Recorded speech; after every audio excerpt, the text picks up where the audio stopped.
Welcome to the Own It Powercast, the place to be when you get serious about making big changes and accelerating growth in your life and in your relationships.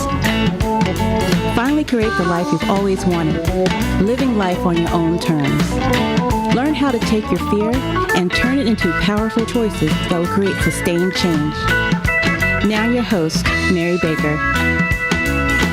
Hey everyone, welcome back to the Own It Powercast, a place where you can come to get what you need to move yourself forward.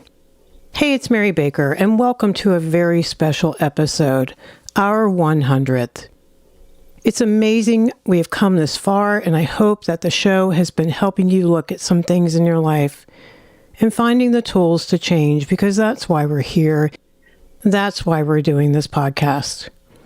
Today, I'm so excited to have someone here to celebrate this episode with me. Sonya Thompsen-Halsey, who you probably remember from episode 63, way back when she and I talked about identity and the joy of discovering that.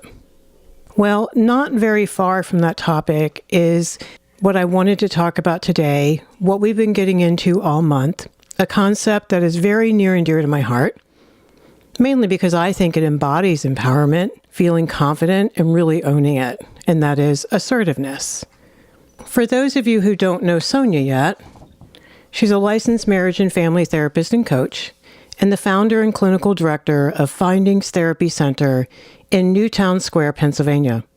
After 21 years of clinical service, Sonya finds that her passion is to integrate and inspire motivation and healing in every aspect of human life, enhancing connection to the body, mind, and spirit. Using her gifts of one's inner knowing, Sonya supports her clients as they listen deeply to their own inner voice, gaining clarity, direction, and hopefully more peace and joy in her life. And I can speak to this. She is intuitive and dynamic, and she'll help you unlock your true desires while having respect for and clarity about your values and your life purpose. All right, so that's Sonya. And today, what we are getting into is a great conversation where we answer some very common questions that you guys have asked us over the years about assertiveness. I love what Sonya brings to the table here, and I'm so grateful to be sharing her wisdom with you. And also make sure you hang out and listen to the entire episode, not just for the great answers to your questions, but there's a code word you are going to need to enter the drawing this week we'll be having as a thank you for all your support, for sharing the podcast with others, giving me great feedback, and letting me know how much it is helping you. And I'll have more info at the end of the podcast. See you then. Hey, Sonya, I just want to thank you for making time today for the 100th episode. It's really exciting to be doing this, and in particular to have you here, because you've been such a great supporter of me personally doing this podcast, and a great supporter of the podcast, and putting it out there to your clients and all that stuff. So I just want to first express my gratitude. You've given me, I think, some really powerful feedback since I started this in terms of the material and the delivery and things I was doing, and giving me some really great encouragement and mirroring around that, which I think is really necessary and powerful. So thank you. And that's one of the biggest reasons why I wanted to have you here, not just to pick your amazing brain about my favorite topic, but also as a gratitude for supporting this podcast with your whole heart. So thank you. You are so welcome, and congratulations. 100 episodes. It's so amazing and incredible. And it just gets better and better all the time. And so I hope more of an audience finds you now and goes back and listens to some of the earlier material, because it's foundational. But it's just so exciting that you got here. My goodness. So fast, too. It seems like it happened overnight. Obviously not for you, but it seems like it really went fast. So congratulations. So proud and happy for you.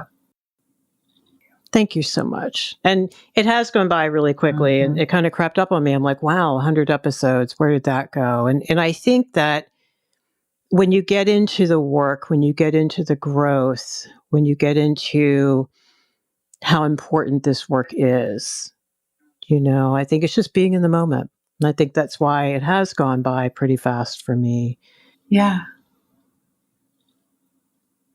Sure. And I hope you've had the opportunity to look back on the arc of and realizing kind of in a way that this kind of all rests here, and having that perspective on how you worked up to really incorporating so many of the topics that we're going to talk today, over time, and how each little piece of it requires some work and effort. And that's what's been so nice about the Thank you.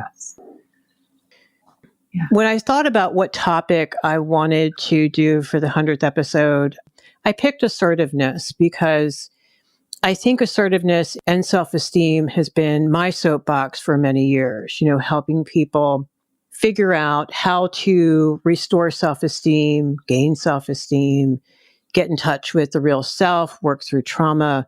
But one of the things that happens in real life is they need to have a voice. They need to have a voice. They need to believe their own voice. Right. And they need to put their truth out there in their relationships, to have their insides match their outsides, so to speak. Right. And it's funny because it's one of the most downloaded episodes that I did, right, on assertiveness. And that tells me that A, we're not talking about this enough, and B, it's an important topic. Right. Yeah. Exactly. That many people struggle with it. I think there's so much misunderstanding around the topic, especially for women. And I think there's so much more that we need to talk about and figure out together. So that's what we're going to be talking about today. You and I have gathered some questions that we've heard over the years that are pretty common. So we're hoping that in answering those, we're just going to have a conversation and go back and forth, that'll give people some insight, and maybe answer some of their questions they're having in their heart today. So that's what we're going to do there. Before we get into that, I just want to say that, hang out for the episode, because I'm going to be giving you a keyword. And we're going to have a drawing by the end of the week. So there's more details coming at the end of the episode, but we're going to be giving away 2 Amazon gift certificates. So for the lucky winners. So there's no purchase necessary, anything like that. All the details will be there at the end of the episode and on the website for you guys to check out. So that's kind of cool. It feels good to say thank you to all of our wonderful listeners, because you guys are the ones who make this show possible and make it meaningful. And you're the reason behind it. All right. So you ready to get started, Sonya? I'm ready. Okay. So I'm going to throw out the first question, and I'm going to have you start answering first, if you don't mind. And that is, what does assertiveness mean to you? How would you define that? Okay. I mean, I always think of it as, I think of assertiveness as a two-pronged thing.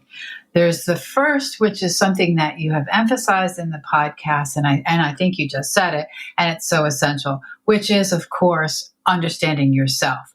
First, what do I feel? And it's surprising how much work is involved in just answering that part, that question. And then it is, how do you share that? So it's always kind of an interaction between the two. What am I really feeling? What's all that mess on the outside that's making it difficult for me to really sense my true feelings? And then how do I communicate that to others, to my intimate partners, to my friends, to the world, in the workplace, et cetera, et cetera. So I think it's both. I think assertiveness is knowing your feelings and communicating those with confidence. And maybe a third piece of dealing with the aftermath too. Right. I'm so glad you said that.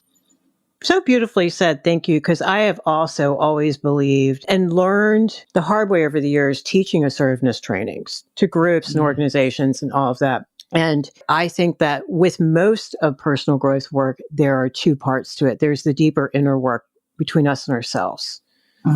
What makes me defensive? What makes me shut down? What makes me afraid to say no? But then there's the actual practice on the surface, making it happen in the moment. Practicing how you want to do your voice, how you want to approach people.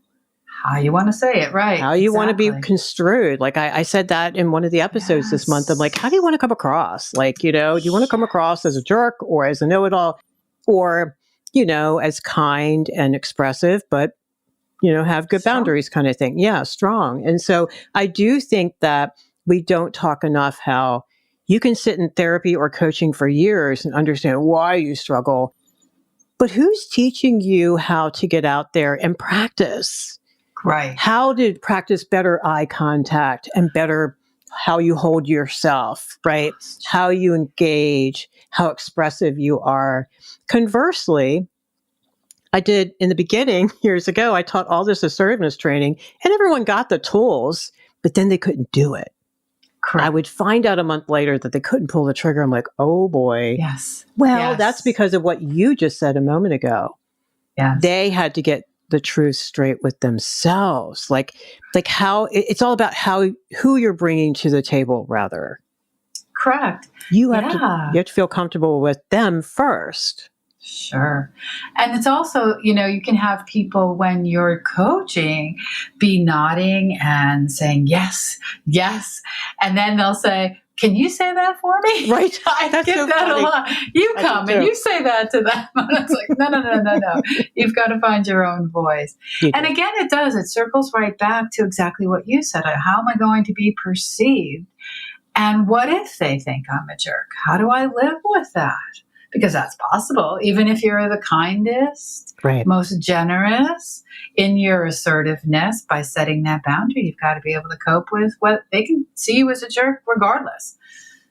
And what do you do with that? So then it goes back to the inner work again. So it's a very circular process. Very well said, right? Because then we have to, and often preemptively, talk through different outcomes that could happen. And how do I grieve if I'm the person who's like confronting my dad or whatever? How do I, preemptively grieve is what I call it, prepare myself emotionally. Absolutely. The contrast between what dad's going to do with what I tell him versus what I wish, right? Right. What I wish for, obviously, is validation from dad. That dad, says, of course, honey, no wonder you feel that way. And I'm so sorry I screwed up. And right. Like that only happens in the movies. But anyway. Yes. Because it is all about the outcome that keeps us from being honest. Our fear of the outcome, rather. Our fear. Right. And then processing, well, now what do I do? I've worked myself up to speaking my truth and oh no, all right. What do I do now? Yeah. It didn't change. They're not interested in hearing me. What do I do with that truth? Right. And we have to prepare our clients for that. Like, every once in a blue moon, you're going to get lucky. And, yes. and dad's going to have an epiphany right there in front of you.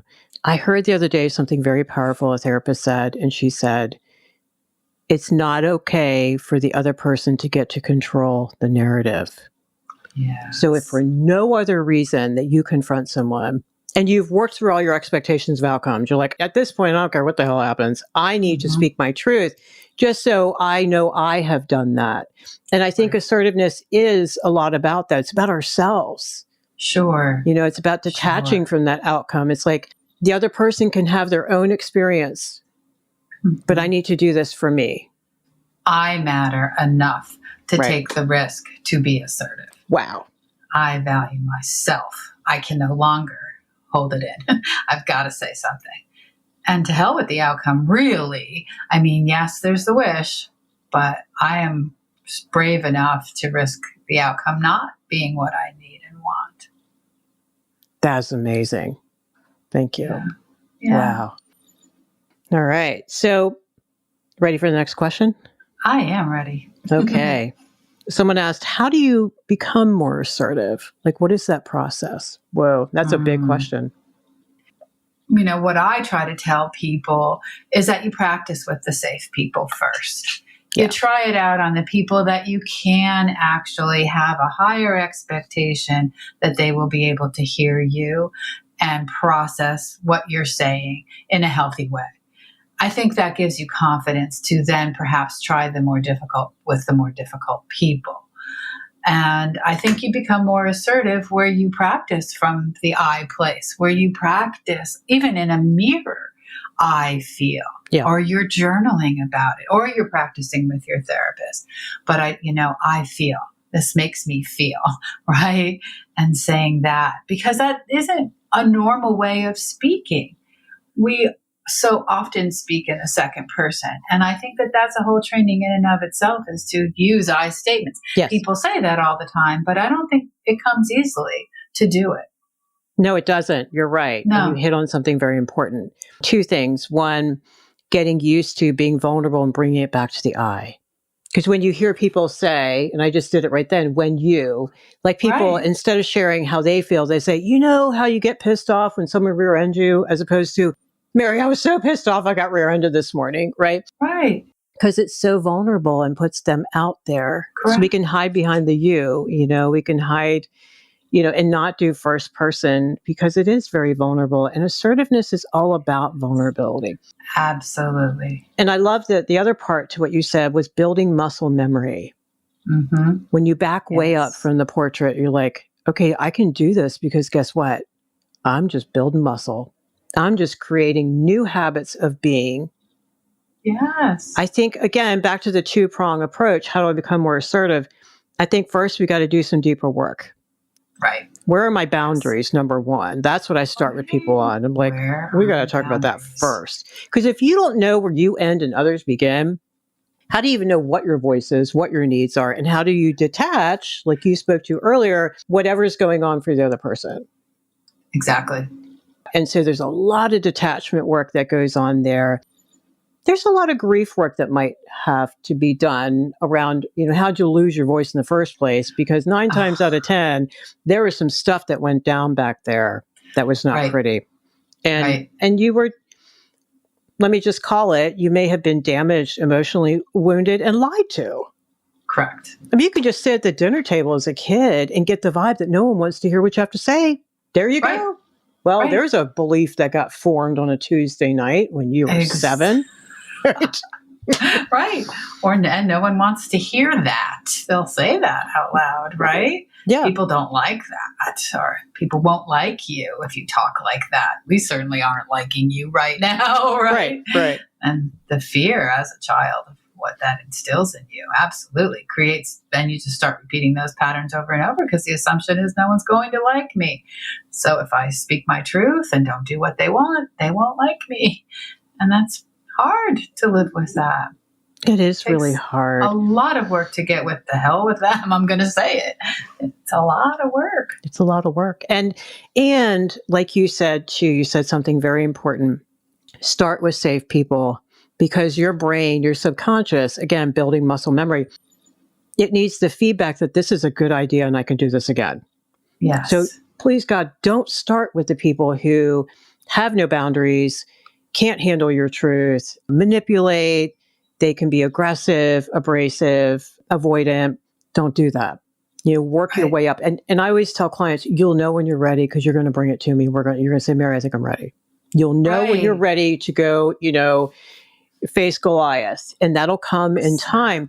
Because yes, and I love the other thing you said about practicing the I statements and normalizing expressing, I think, I feel, I need. Exactly. I will or I won't do, right? I'm cool with this. I'm not cool with that. I've decided the decisions that I've made. And practicing, expressing those things to healthier people who can say, of course. Well, yeah, no wonder. Right. And that makes sense because in getting all that great feedback.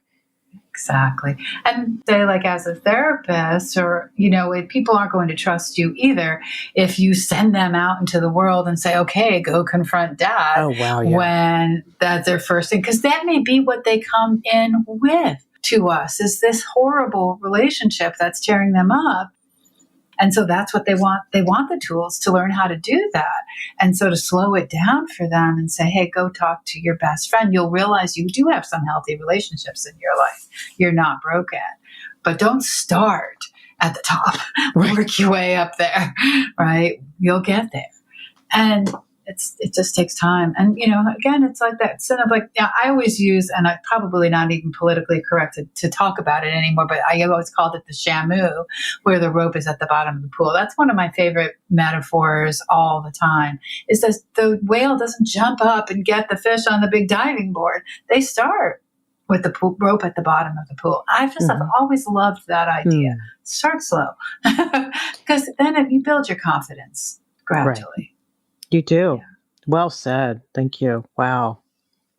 And you brought up something before we move on to the next question. You brought up something really important. They need to feel safe with you. When we're asking someone to become more assertive, we're asking them to become very vulnerable, and they need to trust us. Absolutely. As anytime we do something developmentally new, we're vulnerable. You know, we're scared. We're very skeptical, right? Like, why should I be doing this? We need lots of guidance. And like you said earlier, clients are like, how did you just say that, Sonya? Because that's what I want to say. Sometimes they do need to borrow. Sure. That's okay. We need to borrow. Sometimes we need other people to advocate and tell us, look, no, Mary, you're not crazy. And what you're asking for makes sense, damn it. And you should tell them how you feel. We need to hear that. And I think we need a lot of that in the beginning, like way too much. Absolutely.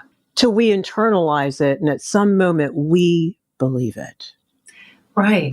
And that's why it's helpful. I mean, I guess not even helpful is the word, is imperative that you also find a therapist that you feel that is strong enough to do that for you. Because just like anywhere else in the world, there are therapists who can't handle it either, who don't really want to be challenged. They can't. Either. Right. They can't hold it for you. And that does even more damage, that just repeats the trauma. And I think it's really imperative that we're talking to each other as coaches and therapists and helping each other in that way so that we can hear other people's truth too, whether we think it's healthy or not. That's the thing, right? It's really, there's always judgment going on all over the place. And it's really critical that you feel comfortable with the person you're working with, just as you feel comfortable with the friends that you choose. Absolutely. Yes. Yeah. Well said. And that is also sometimes why I think, like, maybe someone's done a lot of therapy around their childhood stuff and all of that, but then they don't know how to go out and do it. And I think that's when empowerment coaching can come into play. You know, you're not in trauma anymore. You've done a lot of the deeper work, but now you just need skills, you need to practice, and you need loving accountability. Yes. And therapy won't always hold you accountable, but a coach will. Yep. They're going to say, wait a minute, you said you wanted this, and I'm going to, be there to push you a little. Yeah. Yep. All right. So good stuff. Wow. And we could just have taken that one question and spent the whole episode, right? Many episodes. Many episodes. Yeah. So let's move on because we know we have more. So the next question is, what is the best lesson someone taught you about assertiveness? So I want to throw that out to you. I'm going to put you on the spot first, Sonya. Sure. I think my first reaction was really just around the idea that you hurt people more by not being assertive because it leaks out all over the place. And it becomes those really toxic, passive-aggressive, manipulative, resentful behaviors that you may not even be aware of. And I think that was kind of my first reaction when I was thinking about that question. But then I thought more to what you spoke about with the vulnerability, where I once had someone describe being assertive to me by comparing two trees and saying that in our minds, we envision this tall, fierce oak tree, right? The big, giant East Coast trees, right? That are just, that's strength, right? And that's the image that so many people have about assertiveness, that it's strong and fierce, right? Warrior stuff. But the reality of it is it's more like a palm tree. And palm trees look thin and they look wimpy, but guess what survives best in a storm? Wow. Right? The palm tree, the flexibility. And it is confidence, it's assuredness, it's boundary, it's clarity, but it's the ability to flex it. It's not going to break it if someone challenges you, because then again, that's that clarity. So I think about assertiveness in that way, where you can go into the storm and you can speak your truth. And the storm can come and it's not going to break you.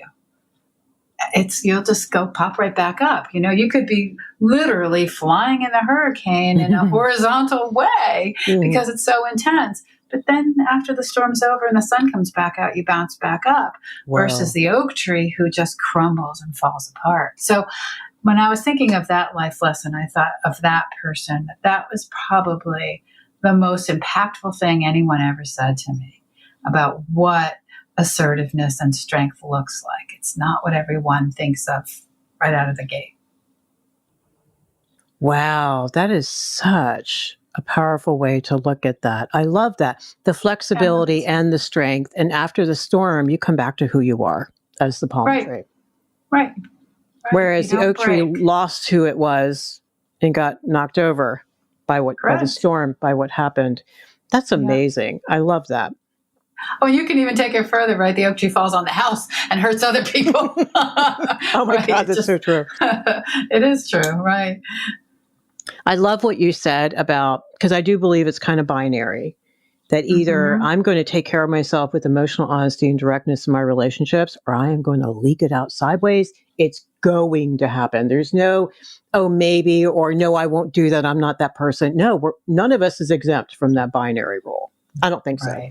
It's like, pick one, man. It's either or. And that was a powerful message that I learned years ago too. I'm like, oh, okay. So I don't get to manipulate, my way, thinking, oh, no, I'll be fine. I just won't tell her how I feel, but I'll be fine. No, you won't. You're not fine. You're not fine. You're lying.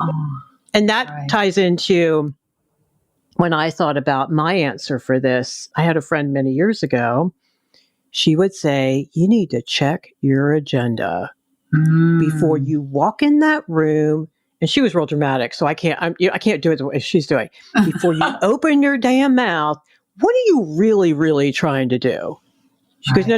What are you really trying to do? Not what you want to tell people, not what you want people to think you're trying to do. What are you really trying to do?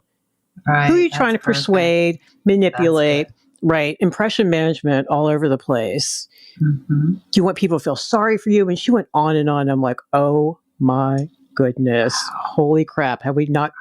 All of us have had a moment we've been guilty. Oh, yes. Hello. Right, yes. I want you to know how pissed off I am. So maybe I kind of stomp in the room a little bit or have a little bit of edge to my persona, or I'm short with my answers to you, but I'm not telling you what's going on. And so the opposite for me when it comes to assertiveness is there's no passive aggressive behavior. Exactly. There ain't no manipulation. I say what I mean what I say. I own why I'm trying to convey this to the other person. Right. And it's not about the other person. And they know it. Whether they're capable of hearing it's a different thing, but people know. Oh, yeah, they do. They feel it in their body when you are not speaking true. And that's why when you're saying, like, yes, oh, it's fine, I'm fine, and you're not, they're checking in with you. Are you sure? Are you sure? Because you are leaking it out all over the place. They know. Right. They do. People feel intuitively. You're right. Yep. Yeah. Wow.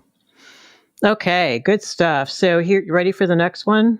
I am. Actually, the next two questions are kind of connected. So the first one is, and people ask this all the time, what is the difference between controlling people and setting boundaries? Because I think a lot of people get that confused, or they think it's one and the same. Right. What do you want to say to that? What is the difference between controlling people and setting boundaries? Well, it's interesting, right? Because when you think about setting boundaries initially, it sort of seems to come out of parenting, in which case then you're thinking in terms of controlling children. Right. So it kind of, you can see why people make that connection. But I think it's very clear and very simple in terms of intention, going back to checking in on what your intention is. And with adults in particular, when you are being assertive, you are about controlling or taking care of yourself. Versus when you are being manipulative or controlling, you're about hurting someone else or managing someone else's feelings to protect yourself.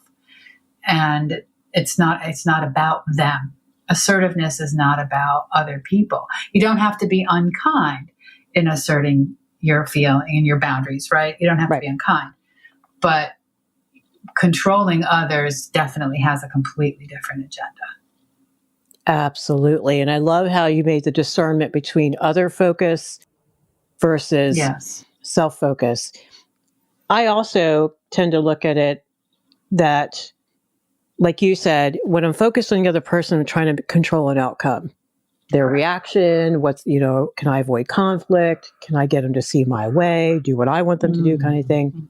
Versus if I have healthy enough boundaries, I let you know what I need, what I've decided, what I'm willing to do, not willing to do, how I feel. And then I set that boundary and I let the chips fall. I have no control over the outcome. Who the hell knows? Right? And I'm doing it despite that, because I'm doing it because I want to be honest in my relationships. And I need to set this boundary for me, because like you said earlier, it's my responsibility to take care of me. Yes. It's no longer about the other person, like you said so beautifully. And that is risk. That is surrender to whatever is going to happen. It is reality. And it's a lot harder than it sounds. Right. Because when you do boundary work, I think you also do a lot of detachment and grief work. I think they're all interconnected. And so if I'm working on boundaries, it's like, oh crap, I have to accept. I have to accept that she may not like what I'm getting ready to say. And can I accept that? Yes. And that's it is hard because, the possibility of the negative outcome is terrifying. Absolutely. And you get into abandonment issues and, like you said, the grief work. And why is it so fearful? Because you could lose a lot. But what are you really losing?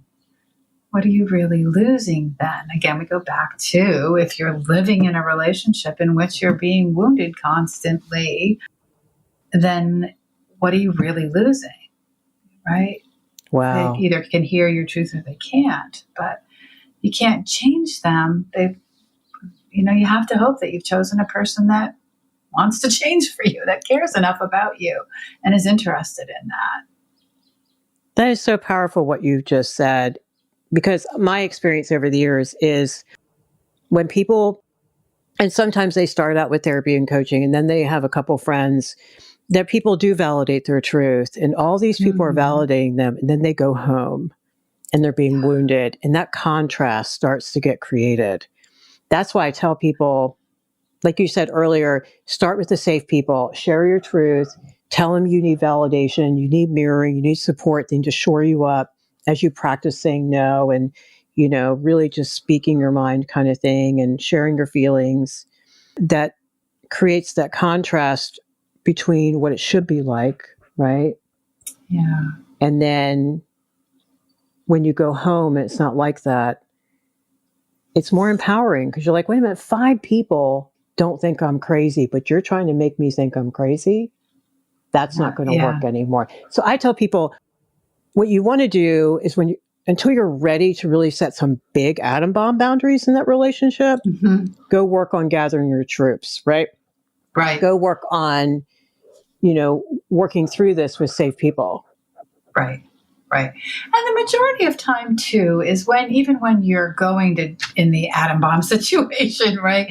That you still have to have that compassion inside that this is there for, you've been working on this for a while. Yep. And then you go, and they may not be ready to hear it yet. Everyone wants it to stay the same. Homeostasis is part of human nature. And all of a sudden you're speaking truth and changing. And it's really terrifying for them too. And to recognize this is the first time they've seen you in that way and not necessarily scuttle back into like, oh, I better go back and not speak my truth anymore because they can't handle it, is to assume that it may take some time and to try again and again, to have courage that this person does care. Let's try that again. I know that might have been scary for you, right? So it doesn't have to be defeatist immediately either, right?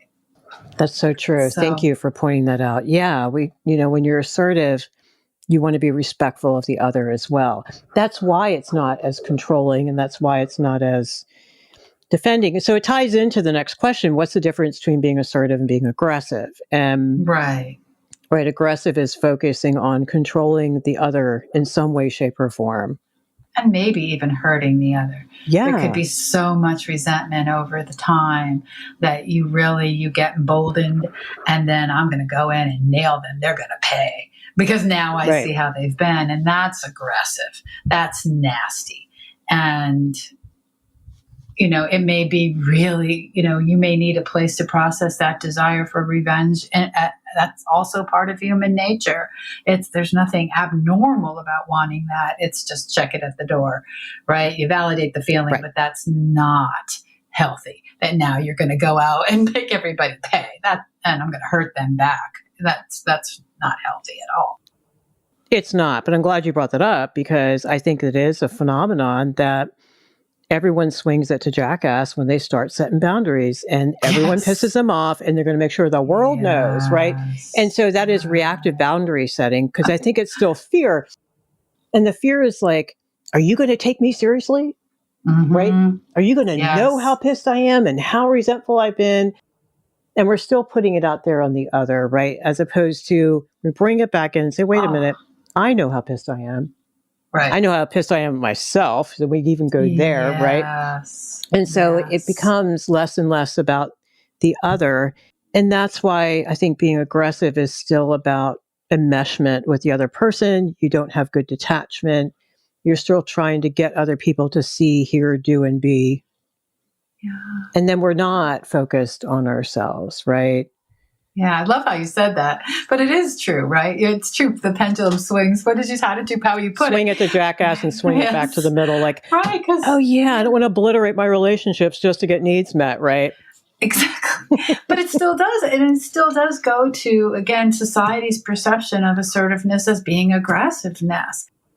That this is what it looks like. So that's what you think you have to be like at first when I've got to put my boxing gloves on and go in there and be assertive. And it can be very gentle and loving. And it is, in fact, when it comes from the right place. Absolutely. Right. It's grounded. You're grounded and you're in your own truth. And you've made peace with where you are. I think that when we're aggressive, we're still in tons of fear. We think we're badass, but we're so defended. We're anything but confident and grounded, right? We're anxious as hell. Our BP is through the ceiling. Not that you don't have normal anxiety when you're trying to do something new and risky, but I mean, you're so not grounded. And so the work is making peace with ourselves, making peace with our own truth. I think, and that's what I tell people is authenticity is more about, let me get things straight with myself. Then I'm just going to share my truth with you. Then I'm going to let go of whatever you do with the truth because it's not about you. Exactly. Yes. And that's the fear again. It might not go the right way. I'm scared. Yep. So again, circular. Yeah. It's all together. That's all the work, right? Before, after, and in the middle. Assertiveness is a very complicated process. It is. There's a lot of moving parts to it. So, ready for the next question? I am. Someone asked, how can I be respectful and assertive at the same time? I think you alluded to this a little bit already, but I'm going to throw that one out to you first. Sure. Well, again, go back to the I, right? You're being respectful when you're talking about yourself, when you're not telling somebody else what they're doing wrong.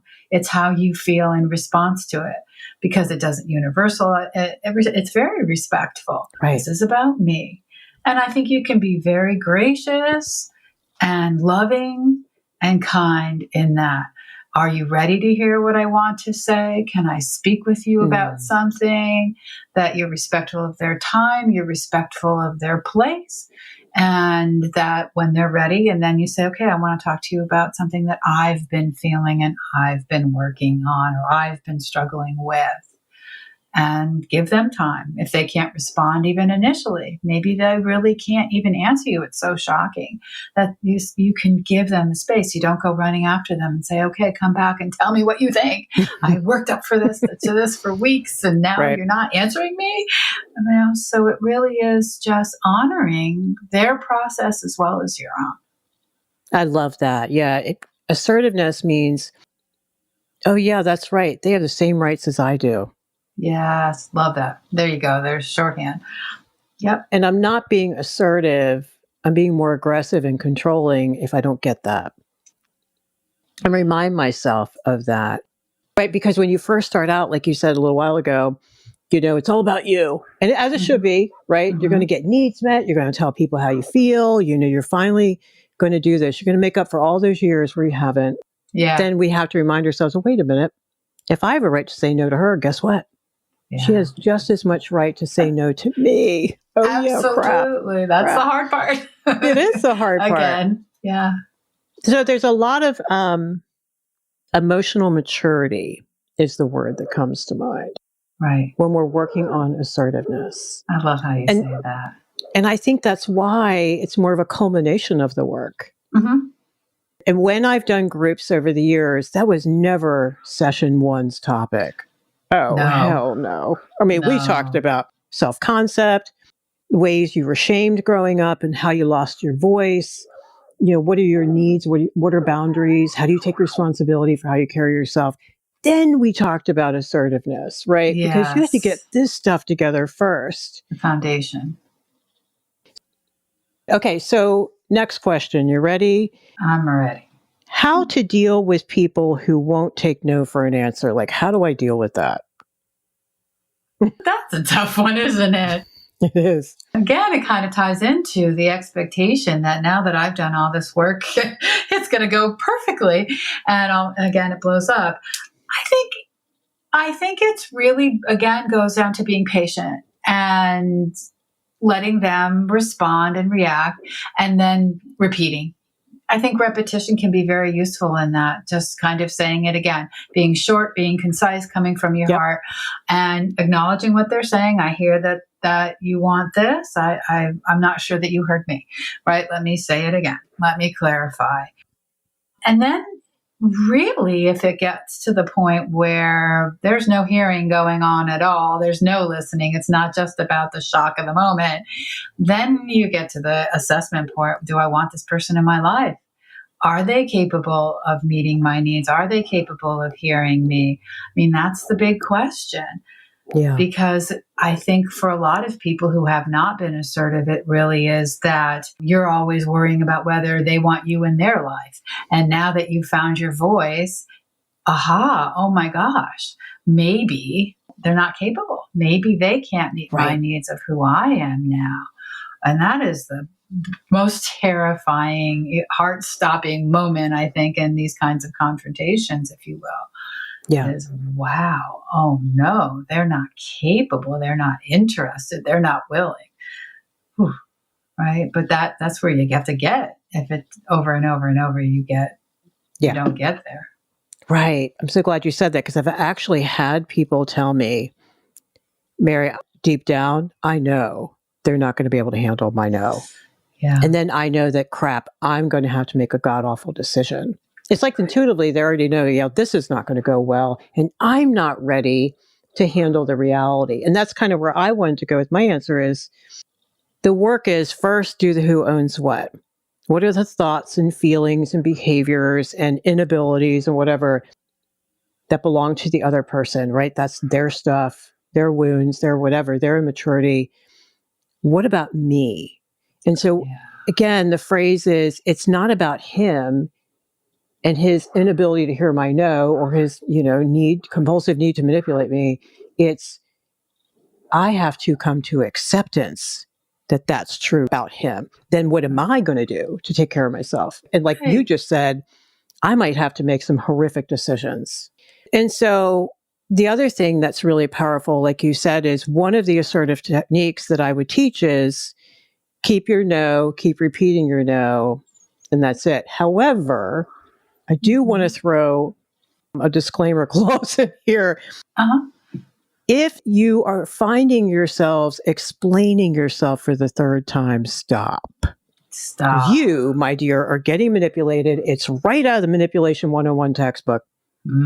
Because they do I just don't understand. Yes, you're right. I just don't understand why you think I don't hear you. Right? Yeah. And they get you to explain it again and again. And what it is it's a diversion tactic. Right. You're absolutely right. Or they could jump into victim mode too. Right. Absolutely. Yeah. Right. And deny any responsibility. You've allowed me to become dependent on you, that you would drop everything and do this for me if I need you for all these years. Why all of a sudden? This isn't what you're saying it's about something else. Is there some other person or whatever, right? And the woe is me. Yeah. Yeah. Exactly. Divert, distract, deny. Yeah. And so things that we can say in that moment, this is my answer. I've explained it twice, Yeah. And if you chose not to listen, I can't help you. Exactly. I mean, it's pretty much code for, damn, if you wanted to understand, you would have paid attention to what I was just saying. And that's the thing, detaching from, how do I deal with people who won't take no for an answer? Detaching from, and for me to come to acceptance that they're not ready to take responsibility. Boom, done. That's it. They're not ready. I have to accept that they're not ready. Right. Yeah, they're not ready. Well, yeah.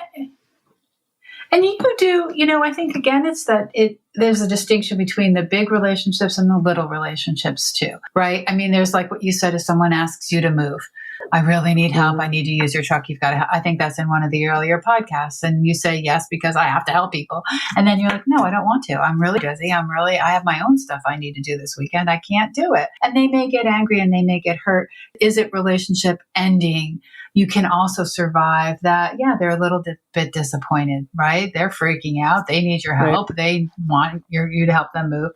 I'm sorry, I can't do it. And maybe you just tolerate that. It doesn't have to be relationship ending, right? It doesn't necessarily have to be those big relationships where this person's manipulating or, right? It could be something you talk about later. Yeah, I was really upset that weekend because I was really stressed because I needed to move out of the apartment. It can be repaired versus, wow, right. This is a pattern of behavior that's been going on for years that I've tolerated.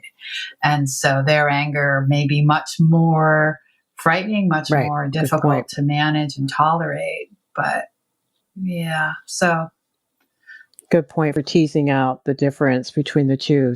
Because a lot of this is, just detaching and just letting people know where you are. You've already kind of worked through the mm-hmm. around it, is the way I kind of look at it. Mm-hmm. You're not as anxious. You're like, no, this is kind of how I feel. This is what I need. This is why I can't help her move this weekend.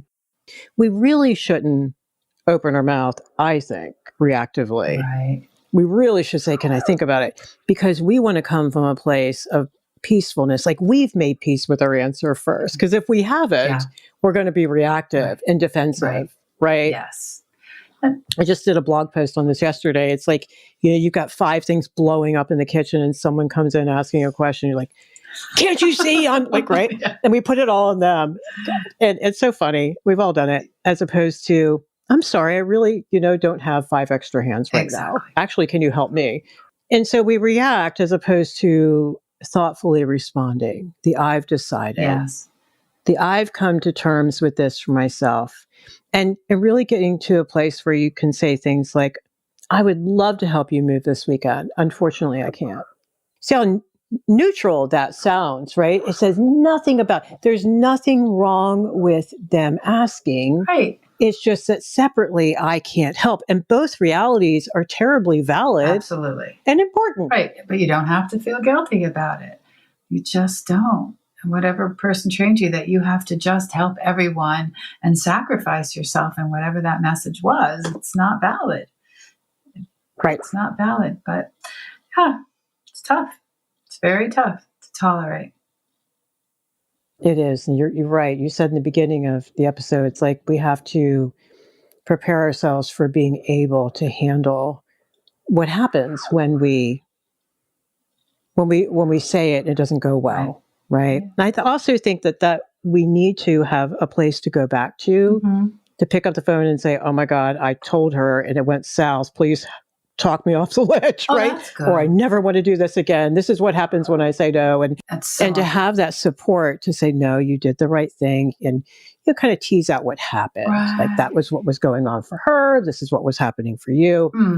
And this is why it would have been a lot unhealthier if you had just gone and helped her move. Right. Let's talk about that, right? Because I think a big part of assertiveness too is owning the reality for yourself. Like I can lie to that person and say, yeah, sure, I'd love to do that, but at what cost? Right. Yeah.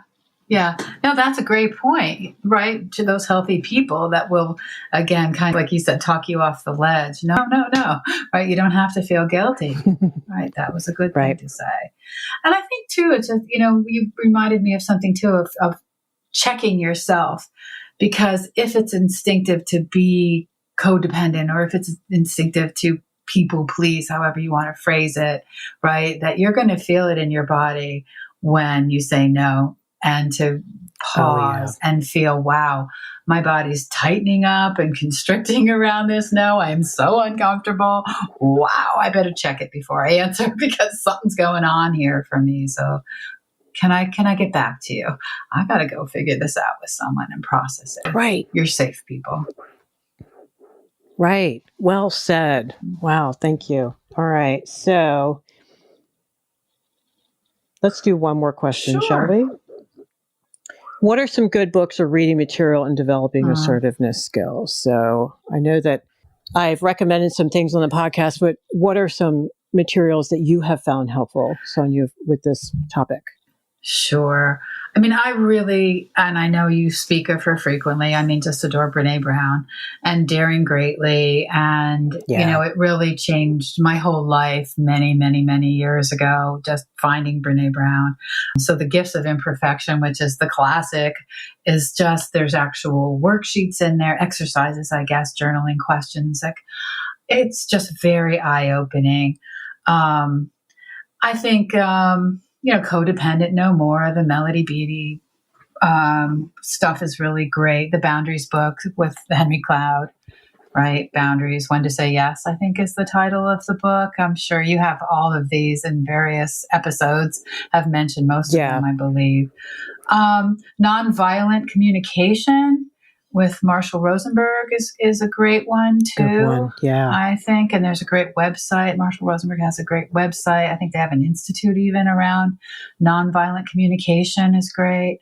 You know who's great that doesn't come up a lot, but I think she really understands maybe the more people-pleasing aspect of things is Harriet Lerner. Oh, yeah. And Why Won't You Apologize? Such a great one. Because again, it gets into that frame where we live by our values and there's so much, you know, people should be like this, right? When you hurt someone, it should be so obvious to you. And that the next step is, I'm so sorry. Saying that comes so easily to me. And most people I know, most of my safe people find it very easy to apologize. And so it's like, why can't this person just say, I'm sorry? That's all I'm asking for. And so that's a great book for me. I think it's really wonderful. I mean, there's The Art of War, you know, that's kind of interesting as well, a more spiritual approach. And that's a classic. And I don't even know how old that is, but that one can be great too. Because you're really looking for a lot, not only looking for the work, you're looking for words and languaging and how to talk to people about how to be assertive, what to say, how to say it. So it's again, there's books for different reasons, different things that you need to learn first. And that's where Brene Brown is a great starting point in terms of validating your own feelings and being vulnerable and knowing what that is like and what to expect. And then I think you want to go into books like, you know, the Henry Cloud books, or The Art of Saying No is another one, of how do you say it? What do you say? So. Thank you. Yeah, that's a really good list. It's a really good mixture of people and perspectives and different aspects to assertiveness, because like we talked earlier, there are so many moving parts. And that's what I learned over the years. I learned the hard way by teaching it. And then learning from my students, like, okay, what was sticking, what helped, what sucked, and what was I not doing to help them prepare, right? And so that's why I think there are more moving parts today than I originally thought. The biggest thing, and if you're listening for the giveaway, you know, our word is truth. Stand in your truth. Right. And when we talk about assertiveness, get your truth straight with you first. You have to like who you are, bringing them to the table. Otherwise, you're not going to stand up for yourself because you're not going to want to. You're still going to hide parts of yourself. You're going to have too much anxiety because you're so afraid of being found out still. Right. But if you've worked through a lot of that stuff, made peace with yourself, worked through traumas, you know, healed the wounds that were imparted on you, then you can stand, I think, firmer, and I think like the palm tree, you can be more open and flexible and teachable and all that stuff. You're so much less fear-based, I guess, So much is a less more fear. succinct way to say it, right? Yes. And you're just really like healthy boundaries. You're just sharing your truth with others. And then you're letting go, you're detaching and allowing them the same privilege Yes. of deciding what the hell they want to do with that, right? That's about them. And that's not even your business anymore. And so a lot of detachment and a lot of congruence are insides matching our outsides. Well, it takes a lot of work to get there. Right. Absolutely does. And being honest with yourself first and being honest with them. And then, like you have said so beautifully, so many ways today, is when we convey our truth, we do it with emotional honesty. Yes. There's no outcome controlling here, right? There's no innuendo. We're not beating around the bush. We're taking care of what we need because we're expressing our needs. Yeah. We're being honest. We're being direct. Right. And we're being kind and compassionate. Right. It's a 70s classic, right? I'm okay, you're okay. I am going to be okay regardless of what happens once I reveal this to you. I'm okay. But it's okay if you don't agree and don't like it. It's also okay. I can live with that. Exactly. Right? I can live with that. Or I can make choices around what that reveals to me. Then it's back on me. You don't have to change. I can hope and wish that you would, that my truth will open your eyes and make you want to jump on board and change. I can hope, but I'm going to be okay if you can't. Wow. If you can't stand it, it's all right. I'm okay, but you're okay. So, yeah. So well said. Thank you. Well, Sonya, I want to thank you so much for helping me answer these many questions today and bringing your wonderful insights and thoughtfulness and thinking of angles that I didn't even think about. I mean, there's so many aspects and facets to this topic. You know, it's not as straightforward, no pun intended, as it sounds. And I love that you brought approaches that think about compassion for the other and to put ourselves in their shoes as well. Like, I mean, we got to think about it. How would we feel getting hit upside the head with someone's brand new truth, right? Things like that. And I love that self and other awareness and giving people time. So thank you for bringing that to it. So I just love your approach. And so I want to ask, how can people get a hold of you and work with you as a coach? I know we have a lot of listeners out there that would love someone who is kind and generous and a great listener such as you and bringing great insights to the table. How can they find you? On my website, which is findingstherapycenter.com. Findingstherapycenter.com. Great. Thank you so much. And I will have that and all of the great books that we listed in the show notes today for the show, guys. So everything will be right there. All the links will be there and the link to the information about the giveaway. So I just want to stop again and say thank you, Sonya, and thank you to all of you. Because without all of your questions and your tears and your laughter over the years and all the things that you helped me look at and try to understand and find ways that actually help people get better. Because I think we can go to therapy and understand what's wrong with us. But what about the work? Like, what about when the rubber hits the road and you got to put this in practice? What do I do?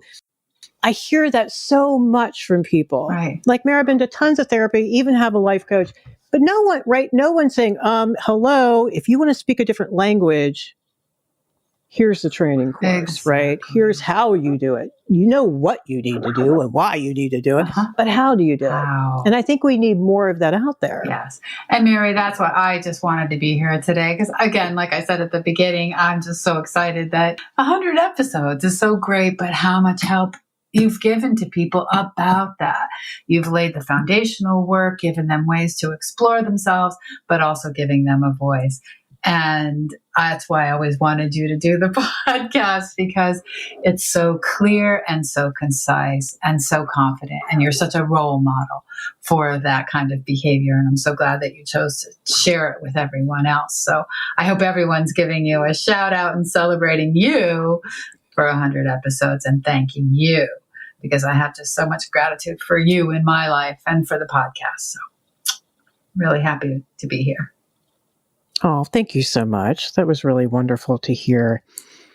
All right. So thank you, Sonya. I hope to have you on again soon. I love what you bring to the program. You bring lots of great stuff. So see you and take care. Wow, that was so nice to celebrate the big 100 with a dear friend and colleague who always teaches me something every time we get talking. I so appreciate her. I also appreciate you, the tribe members, listeners, clients. So I want to remind you, don't forget the code word for the drawing, is we're going to be giving away 2 Amazon gift cards this week. To enter the random drawing, there's no purchase necessary. All you have to do is follow me on Instagram at Soar with Mary, all one word. Direct message me with your email address and I'll enter you into the drawing. All the details will be at the show notes at ownitpowercast.com. All right, you know the drill. Pay it forward, keep focusing on you, and I'll see you next time.